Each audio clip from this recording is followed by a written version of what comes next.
Hi guys, on this one here we have a 2007 BMW X5 3-liter gasoline. The issue on this one is pretty much common on all of these BMW engines. I don't know the exact year range, but basically all the 2000s. What happens is, if you look down there, you see how tight that harmonic balancer is to that timing cover? And you see up here, we got our oil filter housing assembly. These seals leak all the time, particularly the seal between the housing to the head, but also this one right here between the housing and the cooler itself. And what they do is they get oil all over the belt. Now this, the vehicle came in 2 weeks ago or so you don't really see it now. But this sucker was as soft as you can imagine. It was so oil soaked, and then they throw the belt. Now, the problem with these BMWs, I know it sounds weird, but the belt gets shredded and it actually gets pulled between the engine and that harmonic, and it gets yanked through the front main seal down there into the engine. You will find a ton of belt material inside the engine oil pickup tube for the pump. It does all kinds of bad things. You know what? A lot of times, if you're not aware of it, what you can do is you just, you put the new belt on, maybe change the tensioner down there because the spring on them wears out. And a little while later, you're driving along, and all of a sudden, the top of the engine starts getting a little ticky, and you start getting all these VANOS codes, and you start wondering why. Well, because you got oil starvation because your pickup's plugged and everything else. So what you do is, for the quick little inspections, you rip off the cap. That would be this guy right here. You look at your filter. You grab your filter. You spread the pleats, and you look inside there. Look inside between the pleats, and you will see a bunch of little tiny bits of belt material. This one here, you don't see it obviously because, the guy pulled over right away. He didn't continue trying to drive it, and he lucked out this didn't get sucked in. So, the short story of that is, if you got one of these and you have an oil leak, change your gaskets. The gaskets themselves aren't that much. It's a bit of a pain to do because of a couple things. So, if you get it done at a shop, yeah, it is going to cost some dollars. Couple things. This hose right here, this coolant hose, this happens to all of them. They all leak coolant because this just disintegrates. The plastic just disintegrates. Now, this is bolted right up. They want you to remove this because the bolt, for this housing, where it bolts up to the head, first you take the 3 bolts off. These guys right here, E-Torx, and these ones here, I think, are the 10s. Oh, and I just dropped one. Yeah, or those, yeah, these are E10s. The ones that hold the cooler to the oil filter housing, those are E10s. You take all 3 of those off, you get that out of the way. Then you can start working on the actual filter housing itself. Normally you take this guy off to get to these bolts here, which are also E10s. There's one bolt here, and then back there underneath the intake manifold is another bolt. So you have to normally you take these 2 bolts off for this plastic piece, and normally this is a part of the hose itself. But you know what, these plastic pieces, they all do this. So there's a few manufacturers, Gates and Euro Parts, a few others that make aluminum versions. Even if this hose is so soft you can't reuse it and you have to replace it, and it comes with a plastic one, get rid of the plastic, buy one of the aluminum ones, because they all do this and they'll leak coolant. So there's a bolt there, there's a bolt there. Those are nice and easy to get off. The one back there, that one there is not so easy to get off. You can't really get your socket, these ones here, right? You get the socket on there just fine. You can't get this back there on that bolt to take it off. So how do you get that off? Well, I believe they want you to remove the intake manifold, but we're not doing that. I'll show you a trick. See that? Glare. Maybe you can't see that. Whoa, don't drop it. That is an 8mm ratcheting wrench. Particularly this side here is a 12 point. You can put a 12 point socket, or I know I got wicked glare. I'm sorry about that, but what can I do? Besides, I gotta get going back to work pretty soon. You can put a 12 point on there. A 12 point, if you find the appropriate size, a 12 point will take out e-torques just fine. So this is E10, and the corresponding to that is a 12.8mm. So in this case, my 8mm ratcheting wrench will fit on there just fine, and I can tighten that up. So likewise, I can get this underneath there, because these bolts here, once you crack them loose, you're not going to get them out with your fingies. You're going to need something like this to take it all the way out. I can get this back there, and I can zip to pull it all the way out or wind it all the way in. But what do you do when it's like this right now? When it's tight, how do you give it that initial crack? Because you ain't cracking it loose with this. Well, let me show you. You need something like this. You need a stubby. I do have a longer 8mm wrench, but it's too long. So I want to give this a little extra snug, and I'm going to try and do this with kind of one hand and sort of show you. I don't know how well I'll be able to do that, but I will try. So now you grab your ratchet, and remember that's an 8mm, right? Well, look at that. What's that? That is an 8mm Allen socket. So if we find a corresponding 8mm regular socket, see how that fits in there? Nice. So now we can put this on our ratchet. Make sure it's in the on position, because we want to tighten. Now here's the tricky part, trying to do this all with one hand and showing you.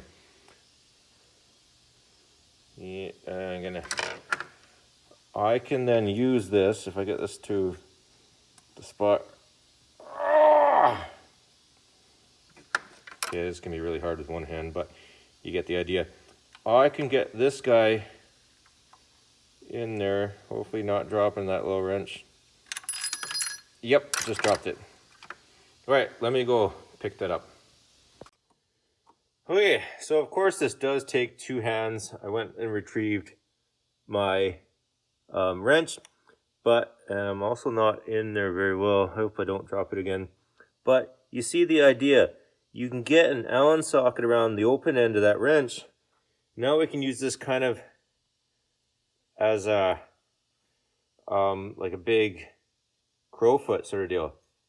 And then we just give it just a little bit of torque that we need to give it that final tighten. And same thing too, you can do this to give it the cracker loose. Now the thing that's particularly nice about this, rather than just using a second wrench and doubling up your wrenches, is you can see the angle of that, right? Now if I went to grab my 3/8, okay, good. If you have room for something like a flex head, or obviously not just a ratchet, where are we? Right here. If I use this little breaker bar, well, you can play with the angles, right? That you can't otherwise play with if you're just using two wrenches. So Allen sockets, super handy. I keep a full set all the way up to 24, because this is what I used to use all the time when I was doing alignments, because I'd always, whenever I go to crack the jam nut on a tie rod, when you're doing alignment, you're on a drive-on hoist, the wheels are on the ground, or so the wheels are on the rack. Well, that jam nut is right up against the wheel. Anytime I tried to put a cheater pipe over my wrench, or say a second wrench or what have you, it would always hit the rack. So then I developed this technique, or I figured out, hey, I could just be using these things and doing exactly what I'm doing right here, turn that into a big crowfoot, and then, you know, I can do stuff like get to those bolts. Now, that's also one of the things I use these guys for. They're super awesome, but of course I don't have an 8mm in those. But anyways, more to the point of the story. You got one of these BMWs, if it's leaking oil, they all leak. They usually leak out of one of these seals, do both of them. They just completely piss all over this front area here. You know, if you have a valve cover leak, it'll leak off to the side at the back like this one's doing.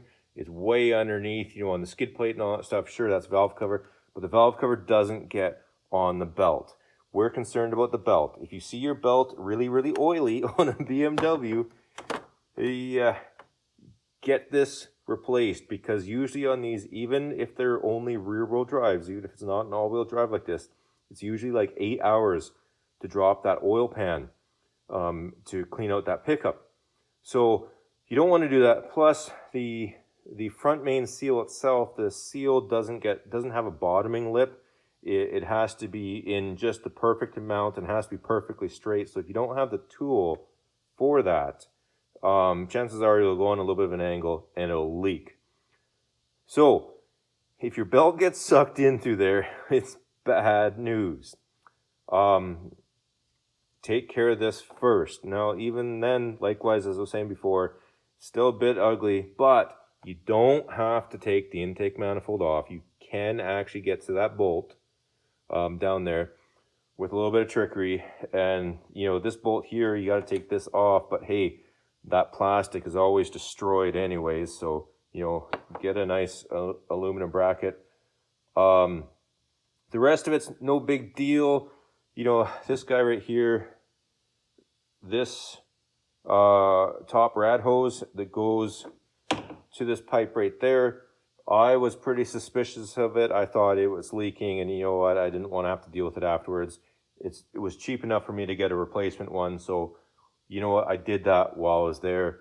Your guys's might be fine. Just if you are not replacing them and you're taking these out, word of warning, pop out the clips and pull the clips out, put them on your toolbox first, because you don't want this dangling in there and then you accidentally bump it and then you lose that clip, right? You can always put the clip in afterwards. And then when you're putting these back together, make sure you lube up these O-rings. We like using Vaseline, just regular petroleum jelly. Works wonders. And yeah, also don't forget to look at, sorry about that glare, don't forget to look at that tensioner. What happens a lot on BMWs and the Mercedes, I've seen it quite a bit too, is that spring wears out. So we're right here. So right in the spring mechanism wears out, and then what'll happen is this whole arm kind of cocks in, usually on these, I believe, and you'll see sometimes the belt will be riding on the very, very outer edge here. It's almost ready to fall right off.